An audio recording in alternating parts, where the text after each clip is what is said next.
that accumulated wealth that he made. He's going to keep those documents. He'll keep them safe. But if he gets in trouble, they'd better do anything they can to prevent him from going to jail, or else he'll make those documents public. So he'll be a man of his word. But Madeline leaves, talks to Frazier, and it's, this guy's no killer. He knows what he's doing. And there's a good conversation with them at the window.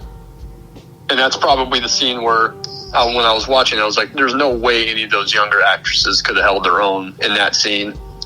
Because he's basically telling Frazier, I know what you are into with like the money that went missing. I can help you out with that. Let this be. And Frazier knows that something is up and says, hey, I can handle the check cashing thing on my own. I got that, but this guy's smart. This guy knows what he's doing.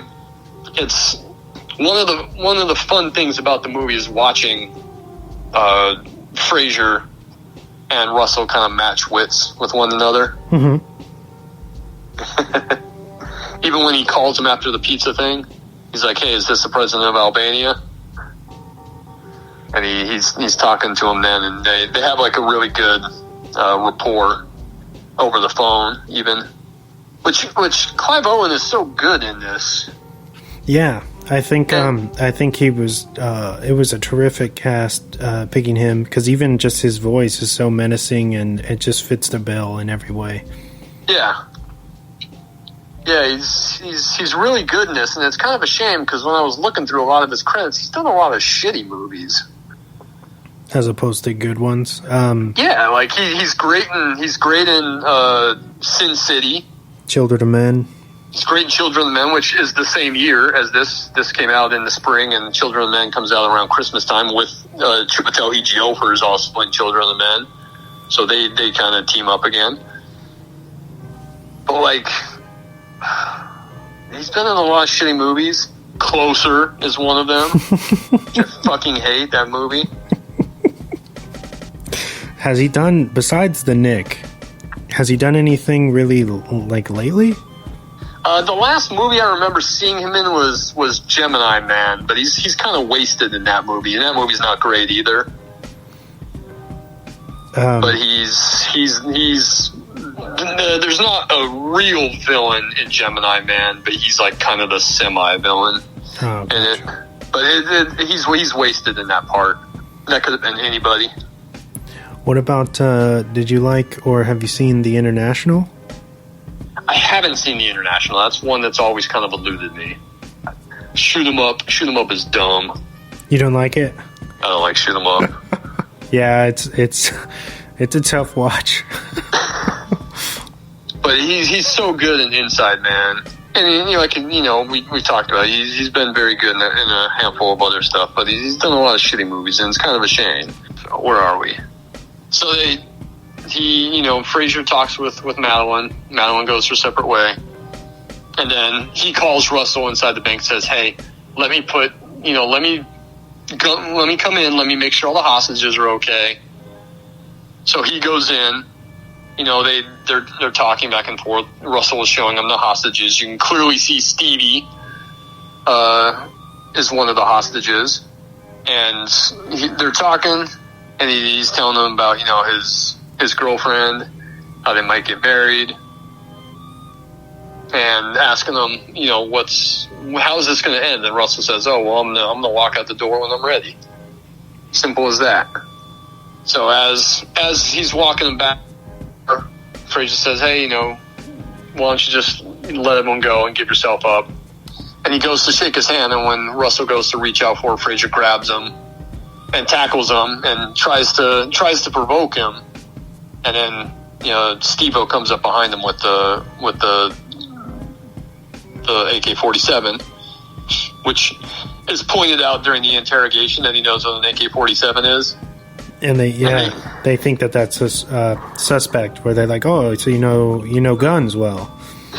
He's like, everybody knows what an AK-47 is. Anybody who's ever watched a decent action film. Yeah. So he comes up, sticks to the AK-47 in Fraser's head, and, you know, they get up and they leave, or Fraser leaves, you know, and Steve-O and Russell come back, and they go back into the back room where they have been working on some project, but it's kind of unclear as to what they're doing in the back room.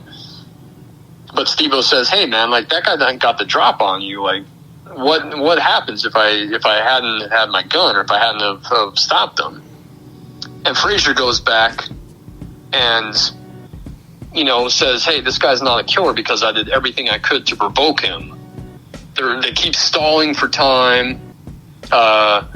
You know, this guy's, something else is going on. This guy has no plans on killing anyone." And then right then he gets a call from Russell saying, "Hey, go look at up the window." And he goes to look in the window, and as they're watching, he executes one of the hostages. And it's pretty brutal too. Yeah, with the sack over their head. Yeah. And then there's the signature Spike Lee, someone standing on a dolly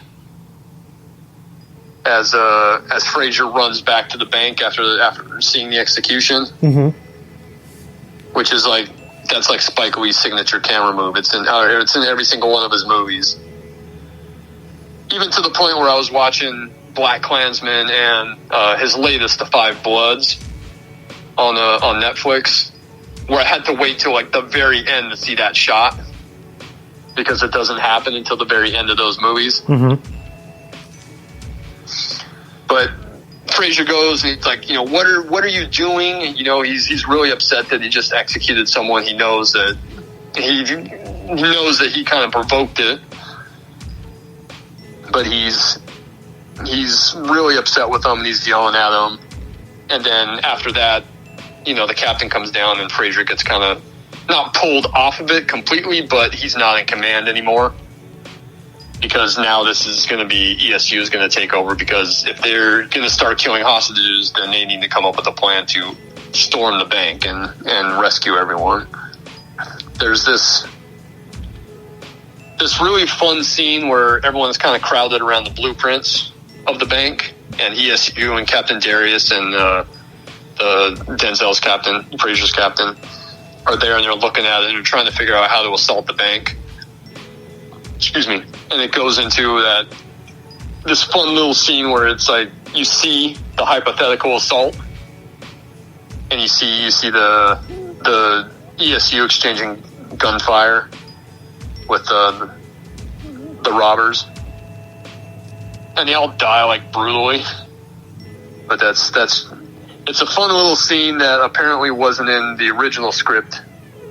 They decided to put it in later, just as fun, just to have a little fun, to inject a little action into the movie. And also it was like the last day on set, so they kind of like used it to kind of break down the set a little bit.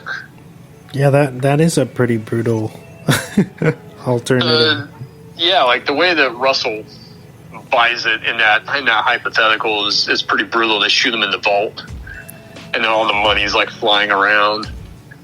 But while they're planning this, Fraser's outside talking to the cop that was first on the scene, and they're having this conversation. And Fraser asks him about, you know, tell me about the time, you know, that you had the other time that you had the gun pulled on you. And he goes into the story, and he drops a couple of racial epithets.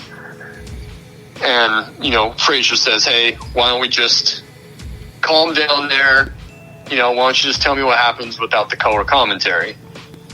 So the guy explains that, you know, these kids are fighting, getting beat up. You know, this one kid is getting beat up pretty badly, so he goes to stop it.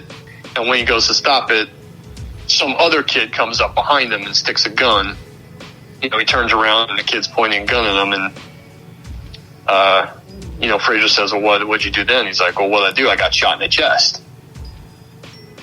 So he says, you know, "So pardon me, I'd rather be an old bigot than, a good-looking corpse. He says, hey, but you know what? Let's get everyone out safely. Let's just do this. And he says, in the future, I'll be careful. I'll be more careful about what I say because you never know who's listening. And then that's when the light bulb goes off in Fraser's head. He's, these people have been ahead of us the entire time.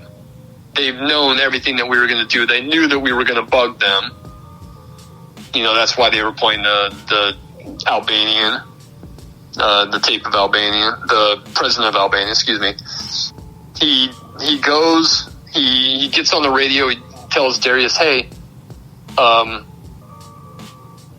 they bugged us. They know that we're coming in, so you can't go in. You need to pull back now. They know we're coming. And right at that time, you see that Russell's been listening, so he knows.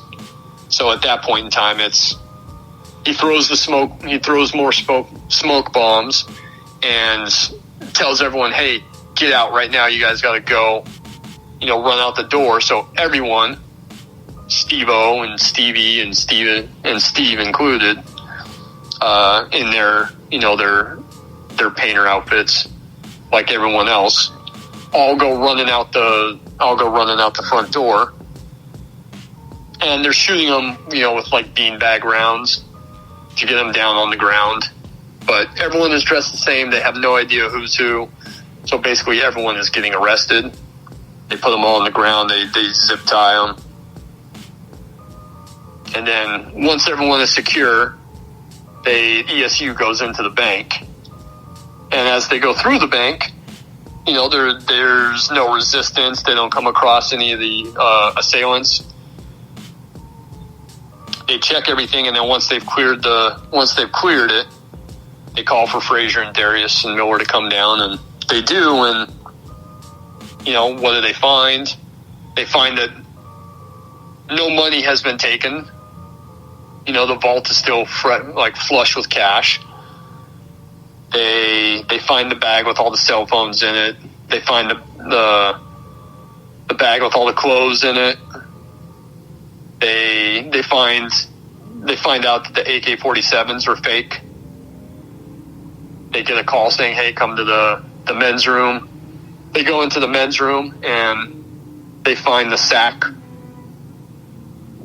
with the the blood squirter in it that they used for the execution. Which is like Willem Dafoe squeezes it so the blood goes squirting out. But basically, nothing was taken. Nobody was hurt. The guns were all fake. The execution was fake. And the ESU guy, tells them, I don't mean to tell you how to do your job, but basically, whomever did this is upstairs, sucking pavement. They say the only thing that they haven't found was the 357 or the guy holding it, meaning Russell. So they go upstairs. Everyone is getting their picture taken, getting their name written down, getting put on the bus, and that's where the interrogations come in. You can see that they were interrogating everyone because basically everyone was a suspect because they didn't know who was who. And that was the whole point of dressing everyone the same and moving everyone around. Fraser's still trying to work it out after all the interrogations. Has not figured out anything. The captain's talking to him, and he says, someone might be identified as a robber, but then there's 2 or 3 other people that will verify no, they weren't. Oh man, I forgot one of the interrogation scenes, which is so funny. And that's when Fraser and Miller are interrogating the voluptuous woman. Mm-hmm. And just the camera angle on them is hilarious because they're leaned in really close. And she's talking shit about Steve-O because she was in the room with him when he pulled his mask down, and Russell came in and had pulled him out pretty violently. And she's like, this asshole almost got us killed. And she's really bitching and complaining about it, but it's so funny because they're just leaned in